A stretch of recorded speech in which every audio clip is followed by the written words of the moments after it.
Mantente en posición fetal a un lado de muebles o estructuras resistentes verticales, las cuales no se aplastarán por completo y dejarán un espacio vacío, conocido como el triángulo de la vida.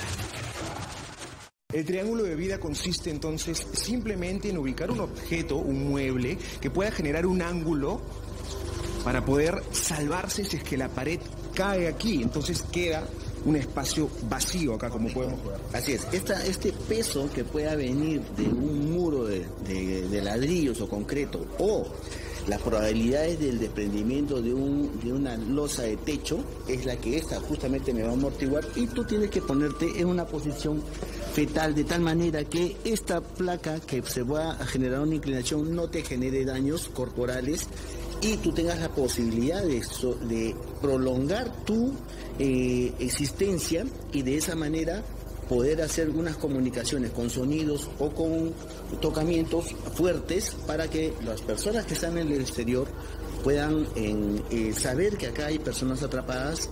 Es el llamado triángulo de la vida, la mejor opción para salir ilesos del inminente terremoto que, según los especialistas, azotará nuestra ciudad. Sabemos que no es 100% seguro, o sea, no es que yo me pongo acá en un mueble y me voy a salvar de todas maneras, pero la probabilidad de salvarse es mayor. Así es. Entonces, la probabilidad que yo pueda tener, tomando en consideración estas evaluaciones que yo pueda tener en casa, en una vivienda multifamiliar, unifamiliar o donde podamos estar, la importancia de los muebles que yo pueda evaluar dentro de mi vivienda me va a poder salvaguardar para poder nosotros tener una mayor duración de vida y poder comunicarnos con personas que puedan estar externas a la vivienda y poder comunicar que aún hay atrapados dentro de una vivienda multifamiliar o unifamiliar, ¿sí? En caso de derrumbes, quizás uno queda atrapado aquí y queda la posibilidad de que te puedan salvar luego. Claro que sí. Esa probabilidad es la que nosotros luego vamos a tener que comunicar mediante gritos, mediante sonidos, mediante hacer tocamientos con tanto la pared o los muebles o los pisos con algo contundente para hacer de manifiesto que nosotros estamos atrapados y poder ese auxilio de respuesta en la parte externa. Aquí le explicamos en qué consiste el triángulo de la vida y en qué casos nos podría librar de la desgracia.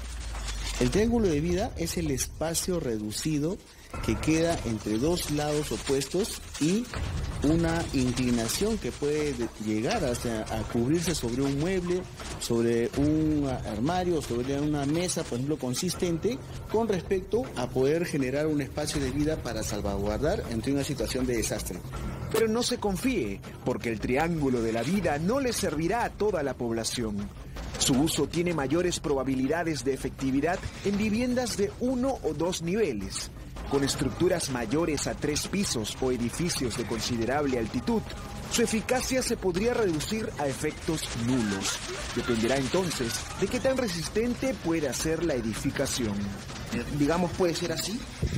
Puede ser así porque finalmente lo que tú debes cubrir es evitar que el muro de concreto pueda dañarte para que uno pueda generar entre este mueble, estas horizontalidades y la verticalidad que pueda caer, ya sea un mueble contundente o un muro de ladrillo, o finalmente una placa de techo que pueda caer. Este mueble va a tratar de menguar toda la carga y el daño que pueda causar corporalmente a los ciudadanos que se ponen en buena salvaguarda en función al número de muebles que puedan tener. Además, se debe tener en cuenta la resistencia del mueble que se utilizará para formar el triángulo. Jamás bajar escaleras mientras tiembla la tierra. Usted nos recomienda ante un terremoto no bajar escaleras, es lo mejor. Así es, y te voy a explicar por qué. El movimiento ondulatorio sísmico me va de derecha a izquierda, de arriba a abajo. Quiere decir que las escaleras no están exentas de un movimiento sísmico, porque yo al poder pisar normalmente un paso, luego voy a darle otro paso, ya la escalera puede haber retrocedido unos 10 centímetros y tengo la probabilidad de caída. Entonces, si esta probabilidad de caída no solamente me va a generar daños corporales, esguinces, que en ese momento, durante un sismo, yo puedo estar teniendo inclusive un esguince en ese momento por haber querido escapar de un recinto. Vigas y columnas también podrían convertirse en pilares para ponerse a salvo. Entonces, 3, 4 miembros de la familia, todos pueden venir y colocarse aquí. Nos podemos apiñar acá, juntar, abrazar confiando en la estructura de la edificación, sobre todo con el conocimiento de que tienes tú una estructura de soporte que me va a garantizar por perdurar unos momentos más en cuanto si es que sucede una eventualidad de magnitud. Lamentablemente, la población en las periferias de la ciudad serían las más afectadas en caso de un sismo de gran magnitud, sin tener muchas opciones a ponerse a buen recaudo. Gran peligro en esta zona, la mayor parte de las pircas no tienen el cemento que deberían tener. Así es, estamos viendo acá, por ejemplo, en la parte superior, donde están transitando dos personas, cómo estas pircas, con un poco de solaqueado en la base, no me representa ni me garantiza que estas me van a tener una estabilidad estructural. Sin embargo, metros más abajo vemos unas pircas que sí han sido cubiertas con solaqueado, con concreto, que al menos me va a mitigar en algo el movimiento sísmico y no me va a representar la caída de rocas metros más abajo.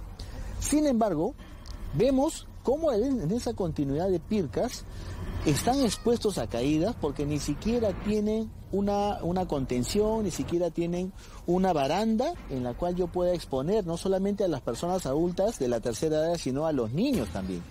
Las pircas son estas construcciones precarias de rocas sobrepuestas que soportan el peso de cada una de las viviendas que se ubican en los cerros.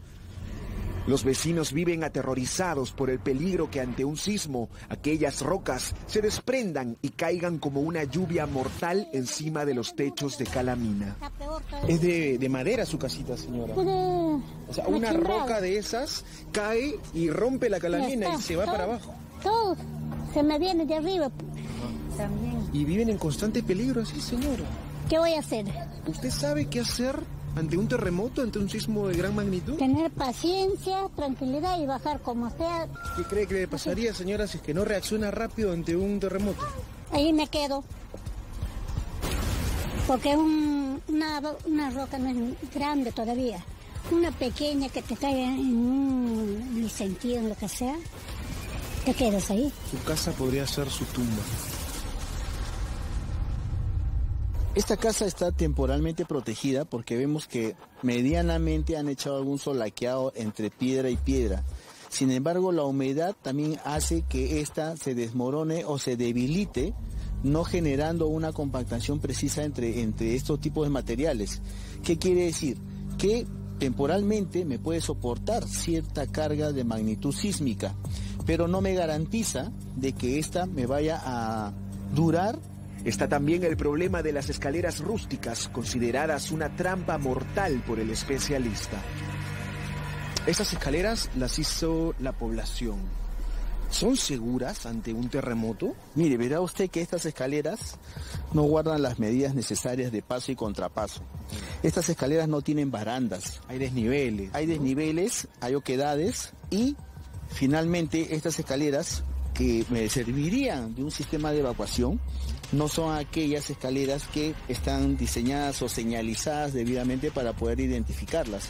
Puedo tener un sismo de noche o de madrugada y obviamente si yo no tengo la iluminación se va a perder probablemente la energía eléctrica. Entonces no hay postes tampoco. Así es, entonces solo queda tomar nota de las recomendaciones. El sismo lo puede sorprender en el lugar menos